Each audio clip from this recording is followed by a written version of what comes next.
भारत के एक छोटे से गांव सूर्यनगरी में, जहां आम के पेड़ पूरे गांव को खुशबू से महकाते और खेतों में नन्ही नन्ही तितलियां खेलती, वहां राहुल, एक नेक और मेहनती आदमी, खिलौने बनाने का काम करता था और अपनी पत्नी सुमित्रा के साथ रहता था।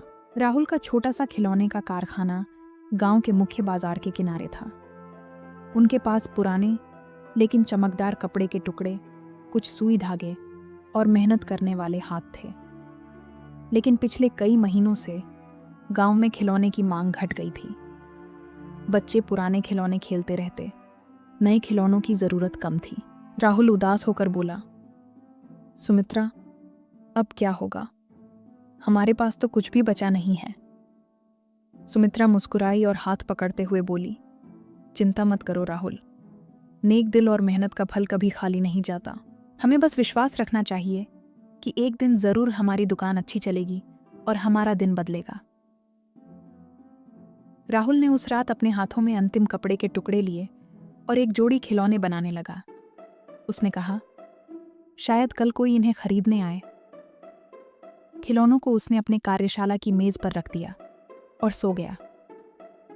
अगली सुबह जैसे ही सूरज की पहली सुनहरी किरणें गांव की मिट्टी पर पड़ीं, राहुल और सुमित्रा अपने छोटे से खिलौने की दुकान में पहुंचे और उसके बाद जैसे ही उन्होंने काम की मेज की ओर देखा, उनके होश उड़ गए। सारी खिलौने की जोड़ी, जो कल रात केवल कपड़े और धागों के टुकड़ों में पड़ी थी, अब पूर्ण रूप से तैयार खड़ी थी। हर खिलौना बिल्कुल परफेक्ट आकार में, चमकते हुए धागों से सिला हुआ, मजबूत और चिकने, जैसे किसी जादूगर ने हाथ लगाया हो। राहुल ने हाथ से एक खिलौने को उठाया और ध्यान से देखा। धागों की सिलाई इतनी सही और मजबूत थी कि लग रहा था ये खिलौना वर्षों तक चल सकता है। खिलौने की चमक इतनी थी कि जैसे सूरज की पहली रोशनी उस पर चमक रही हो। सुमित्रा ने एक खिलौने उठाकर कहा, राहुल, ये खिलौने तो सचमुच जादुई हैं। देखो, ऐसी चमक और बनावट हमने कभी नहीं बनाई। राहुल ने मुस्कुराते हुए जवाब दिया, मुझे भी यही लग रहा है। लगता है जैसे कोई हमारे लिए ये खिलौने खुद ही बना रहा है। पर कौन?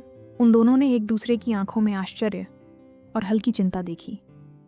लेकिन एक बात स्पष्ट थी कि ये खिलौने केवल किसी साधारण हाथ का कमाल नहीं थे। इतने खूबसूरत कि मन करता था बस उन्हें देखते ही रहो। यही वह पल था जब उन्हें एहसास हुआ कि उनकी मेहनत और नेक दिल की वजह से अब कुछ जादुई होने वाला है। लेकिन वह जादू कौन और कैसे कर रहा है, इसका रहस्य अभी भी उनके लिए अनसुलझा था। उसी रास्ते से उसी देश की राजकुमारी पालकी में सवार होकर गुजर रही थी। उसकी पालकी के चारों तरफ राजसी नौकर और सैनिक सजग थे, हाथ में झंडे और तलवारें लिए हुए, ताकि राजकुमारी सुरक्षित रहे। पालकी के पीछे उसकी छोटी सी सेना और कई चाकर भी चल रहे थे, जो हर कदम पर उसकी सेवा में तत्पर थे। राजकुमारी की नज़र जैसे ही खिलौने की दुकान पर पड़ी, उसकी आंखों में चमक आ गई। वह तुरंत पालकी से झुककर खिलौने देखने लगी।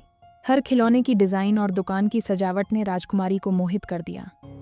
राजकुमारी ने उत्साहित होकर अपनी सेनापति पालकी को रोकने का आदेश दिया और पालकी से उतरकर दुकान पर गई। उसने अपने हाथ से थैले खोला, जिसमें पूरे सोने के सिक्के भरे हुए थे। मुस्कुराते हुए उसने राहुल और सुमित्रा को हाथ में सिक्के थमाए और खुशी खुशी कहा, ये खिलौने मेरे लिए और मेरे प्रिय नौकरों के लिए हैं। इतनी मेहनत और सुंदरता के लिए ये सिक्के बिल्कुल सही हैं। राहुल और सुमित्रा की आंखें खुशी से चमक उठीं। उनके दिलों में हल्की दहलन के साथ एक नई आशा जाग उठी। शायद यह जादुई दिन उनकी जिंदगी बदल देने वाला था। राहुल ने हाथ जोड़कर कहा, धन्यवाद, आपकी कृपा हमारे लिए बहुत बड़ी है। उसके बाद राजकुमारी वहां से चली गई। अगली रात राहुल और सुमित्रा ने फिर से कपड़े के टुकड़े तैयार किए और जैसे ही सुबह हुई, उन्होंने देखा कि खिलौने फिर से तैयार थे, हर बार अलग और खास। उस दिन भी खिलौने खूब बिके। राहुल और सुमित्रा मन में यही सवाल घूम रहा था, ये कौन हमारी मदद कर रहा है? सुमित्रा ने कहा, चलो आज रात चुपचाप देखेंगे। वो दोनों चुपचाप दुकान की एक कोने में छुप कर बैठ गए, ये देखने के लिए कि आखिर ये खिलौने कौन बना रहा है। सर्दी की रात थी। बाहर हल्की ठंडी हवा बह रही थी और चांद की रोशनी खिड़कियों से अंदर आ रही थी। राहुल और सुमित्रा अपने खिलौने की दुकान के एक कोने में चुपचाप छुपकर बैठे थे। उनका दिल तेजी से धड़क रहा था। जैसे ही चांद की रोशनी सीधे काम की मेज पर पड़ी, वहां अचानक हल्की सी चमक दिखाई दी। चांद की रोशनी के साथ दो चमकदार नन्हे नन्हे जीव धीरे धीरे दुकान में उतरे। बहुत छोटी सी, उनके पंख हल्के हल्के कांप रहे थे और उनके छोटे छोटे हाथ इतनी तेजी से काम कर रहे थे कि सिलाई और खिलौने मिनटों में तैयार हो रहे थे।